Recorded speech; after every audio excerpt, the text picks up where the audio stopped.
Beneath the town of Horse Cave, Kentucky, a river flows that few people ever see.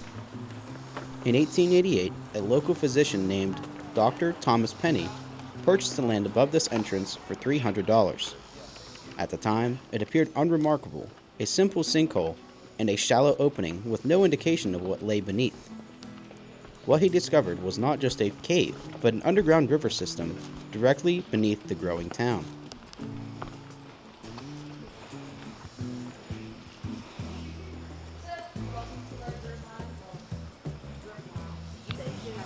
The cave itself is far older than any settlement here. Hundreds of thousands of years, rainwater absorbed carbon dioxide from the atmosphere, forming a weak carbonic acid. That acid seeped into cracks in the limestone, dissolving the rock slowly and patiently.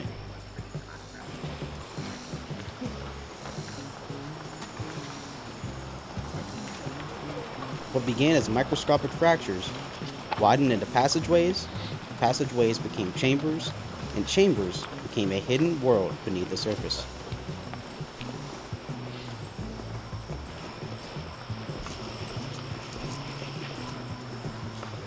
Once inside, the outside world fades quickly. The temperature stabilizes at around 54 degrees Fahrenheit year-round, and seasonal changes disappear. Sound behaves differently here, and light becomes something you must carry.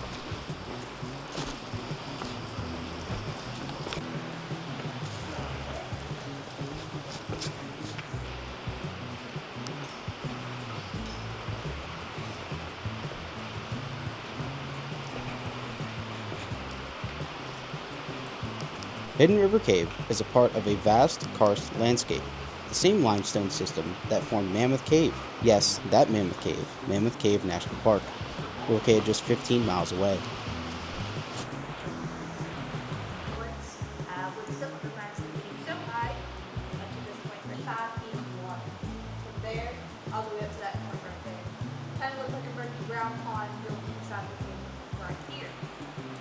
These caves were not carved by rushing floods, but by slow-moving water. Guided by gravity and chemistry, drop by drop, year after year, the cave expanded. What you are walking through is time made visible.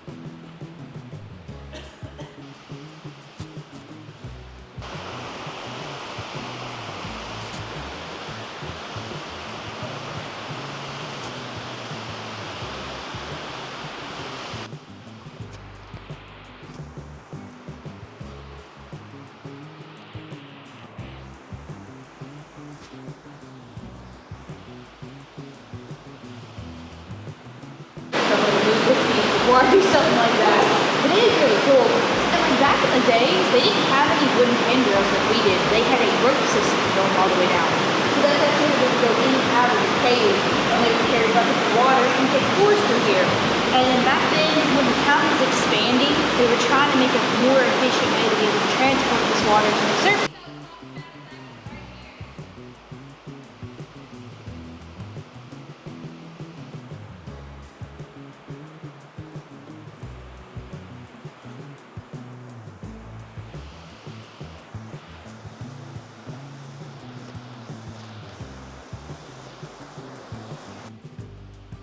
By the early 1890s, Horse Cave was growing rapidly above ground.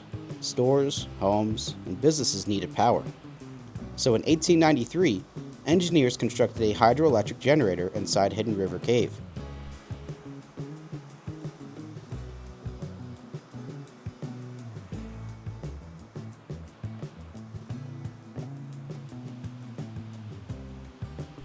Water from the underground river was diverted and harnessed to produce electricity for the town. Horse Cave became one of the first towns in the United States to be largely powered by hydroelectric energy.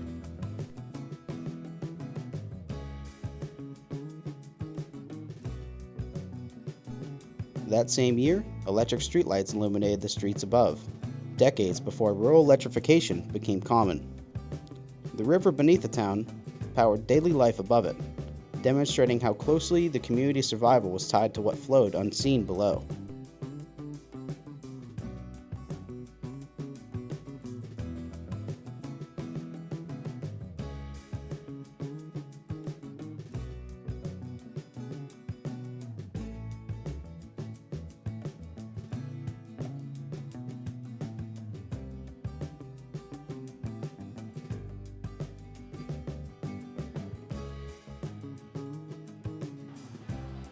Despite the darkness, life found a way. Cave crawfish, salamanders, and other species adapted entirely to underground living. Many evolved without eyesight, conserving energy in an environment where food is scarce. These animals depended on clean, oxygen-rich water and stable conditions. Even slight changes in water chemistry can have devastating effects. In caves like this, balance is everything.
Welcome guys, I'm gonna be dramatic.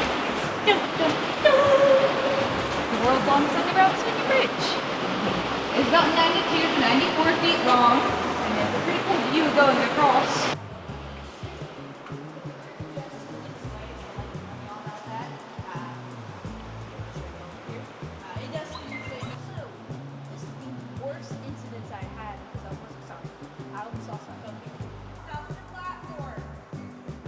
The river flowing through Hidden River Cave is part of a much larger watershed.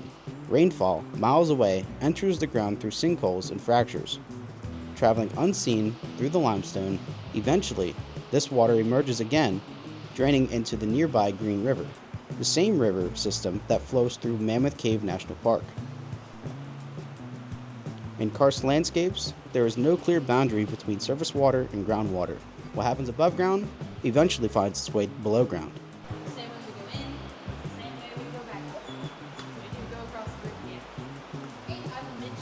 Because I slipped one time and fell about 10 feet, but it was awful to climb back up. Because you think, oh, your feet can dig into the ground. Nope, dissolves. As soon as you dig your feet inside the ground, it's like sand, and it falls apart while you're standing on it. So one of our guys actually dropped his helmet off the railing because he thought 3 feet was good enough to put his helmet clip to the rail while he was welding back here, and he actually snapped the clip of his helmet and it rolled and got stuck on it. You won't be able to see his footprints, but there's actually lines where his feet, where he dug into the ground and he had to get repelled. It was about an hour to hour and 30 minutes for retrieving his helmet. I did make fun of him afterwards because he brought it upon himself. I won't lie. But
Limestone formations grow at an almost imperceptible pace. Stalactites form as mineral-rich water drips from the ceiling, leaving behind microscopic layers of calcite. Stalagmites rise from the floor as those minerals accumulate over centuries. Many formations here grow less than 1 inch every 100 years. The river disappears from view and then reappears, always moving, always shaping the cave. This system is never finished.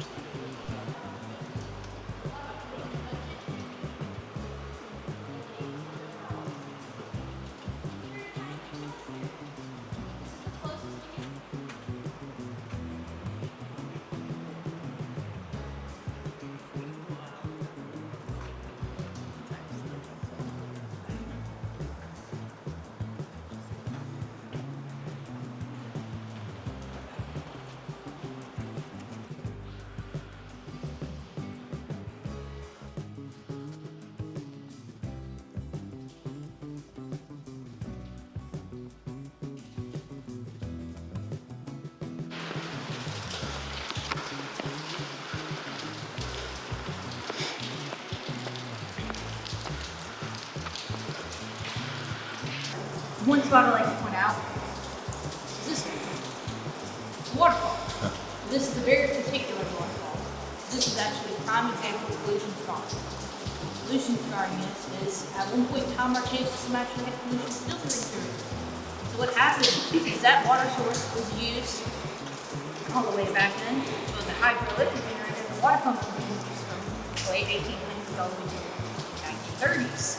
And midway through the way, they actually routed their sewage because they didn't have a proper way to get rid of their sewage into the water source. People got severely sick, and people were also throwing trash into sinkholes because they thought it was a cheap, easy way to get rid of it. It progressively got worse and worse to the point that they cut off the water source, and on Main Street you could smell the pollution in your car windows. It's that bad. Our cave system was polluted for 50 years because of how bad it was. And the reason why I like to point this out is because this is a good example. There's no more pollution filtering through it, but at one point it was going into the cracks and rocks and kind of where else to go. So it embedded something. And by conversion, we're turning this into a dead stone, meaning no formations can grow on this rock, no matter what we do to it. The whole entire rock is connected to the inside has that same line of conversion. And what actually happened is it got passed down for generations and got to the town. And when it got to the town, we actually are the ACCA, American Cave Conservation Association. We actually work on protecting cave systems, groundwater, and cleaning up sinkholes. And we care about the conservation. We signed a lease with the town itself, and through all the labor of 20 years of the cave system being very well filtering, but also us cleaning up the trash, we actually have one of the world's biggest caves. Making this actually accessible because this actually didn't exist back then. It stopped at that first room. This has not been opened up until about 2020.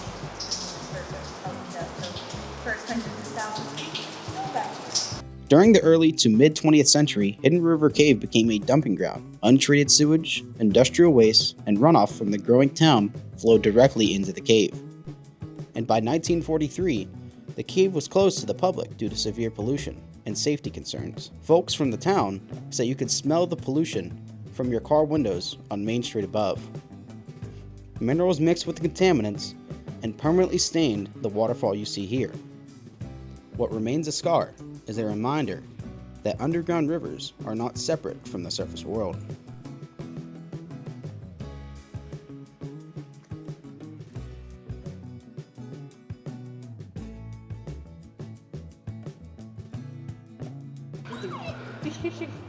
You want to join me? We can. Right after, we're all going to shout together. Nope. That is okay. 1, 2, 3.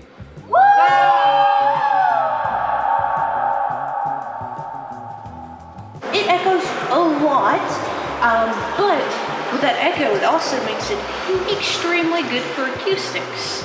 Rising more than 100 feet above the cave floor, the Sunset Dome is the second largest limestone dome in the United States, surpassed only by one in New Mexico. Beyond its size, the dome is known for its natural acoustics. The shape of the chamber creates a deep, warm, and balanced reverberation.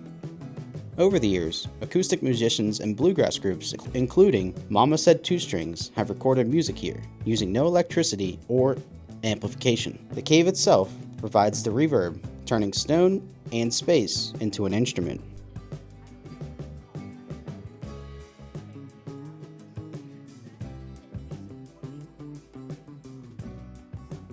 If y'all have any questions or anything like that about the cave system and stuff, does anyone have anything?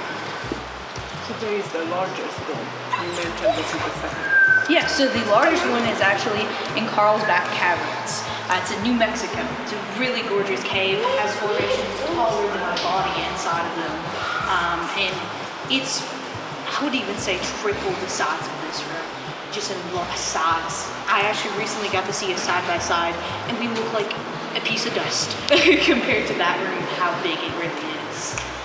But it's very similar to our cave system because the entrance, both our entrance and theirs, is like a sinkhole like this. So it was formed because at one point in time, the entrance of our cave actually had a ceiling. The whole cave system was filled with water, and as water was working through the cracks of the rocks, so solution erosion, it started breaking it away. And a lot of people don't know this, but how this is actually formed is through dissolution. There's what's called carbonic acid. It's in rainfall. It's super acidic to limestone, but it's a very low percentage in rainfall. It's like a 0.002%, and we actually have a high concentrated version of that. You can see the chemical reaction in person. It's like a 2.4 or a 2.0, something around that. And we can actually show people what that looks like. It stinks, but it's a really cool chemical reaction. You can see it. One of our guys actually accidentally dropped a bottle on one of the limestone rocks, and it shattered because it's so acidic to it. And that's what eats away and makes the layering inside of here. That's where you see the rocks. And that's why I say no rocks are going to fall on our heads, even though some look like they're barely attached. But it takes well over 50 years for anything like that to fall off the cave wall. And what's cool is all of this is limestone, so all the coloration you're seeing right now is actually iron inside the rock. It actually makes the orangish red tones, giving the sunset look. The water actually travels deeper into the cave. It goes underneath, and this is where we dive trace the water and figure out we flow to the Green River. But we have a little bit over 10.9 miles fully discovered into our cave. The good majority is back where the water pump is, where the water's coming from. It's where our off trail shoots into. But we do have a few passages like over here, connected over here.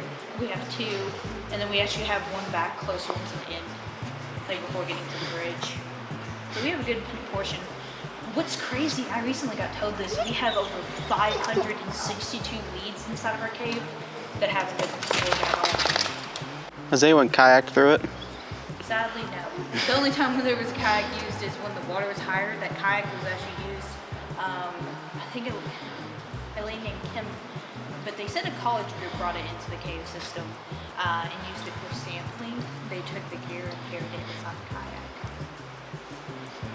I wish though.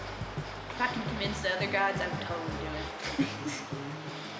I don't know how far we get, but we get some. There's actually supposedly some ghost stories. First off, I'm knocking on rock because I've had no personal experience, but well over half of our staff has had ghost experiences supposedly here. And they say it's an indigenous girl that's around like 16 that they see inside the cave system, and a few of them had stuff set on the pathway for them that was nothing that's inside of our cave. Nobody went in for the tour, and then something thrown at them. Nobody was in the cave besides that tour. And the one that creeps me out, like I'm the type of person, I don't believe it until I see it, but I don't diss it. Like I'm not saying I don't believe it, it's just I don't believe it until I see it. But he said that he was on his tour and he seen the little girl fall on his tour, just didn't mind it, didn't say anything about it. And he has about 20 people, and he gets to the end and he has actually 4 separate people come up to him and ask, where did the other girl go? And he was like, what are y'all talking about? There was another little girl, like she was following us from behind. She's not with our tour anymore. It was the same little girl that he saw, and she disappeared at the end. And that's kind of spooky. I personally don't want to mess with that.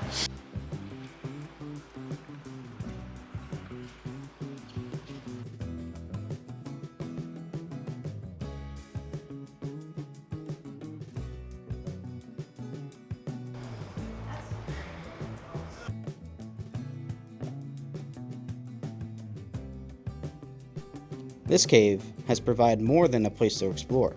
For generations, it has supplied water. In the late 19th century, it provided power, lighting the streets and homes at a time when much of rural America still lived in darkness. And when waste management was ignored, it absorbed the consequences. Hidden River Cave became polluted. For decades, the cave was closed and written off as damaged, beyond repair, much like Appalachia. But the land did not give up, and the people certainly did not give up. With time, the water cleared and the life returned. What you see today is not untouched wilderness, but a place that survived the neglect and slowly healed.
Appalachia has followed a similar path. These hills have been mined, logged, dammed, and dismissed more times than most people can count. Its people have often been labeled poor, backward, or expendable, useful only for what can be taken from beneath their feet.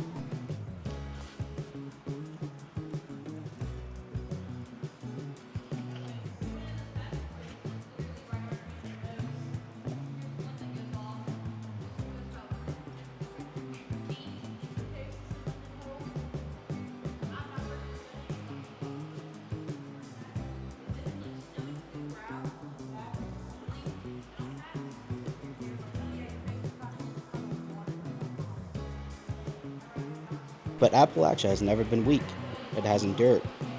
Generation after generation learned to live close to the land, to work what they had, and to rebuild when outside interests moved on.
Like this cave, the region carries scars. In this cave, those scars tell a story of survival rather than defeat. The same water that once carried pollution now runs clear again. Same river that powered streetlights still flows beneath the town, quiet and unseen by most. Appalachia is often spoke about in the past tense, as if something there was, but it is still here. It adapts, it recovers, and it still persists.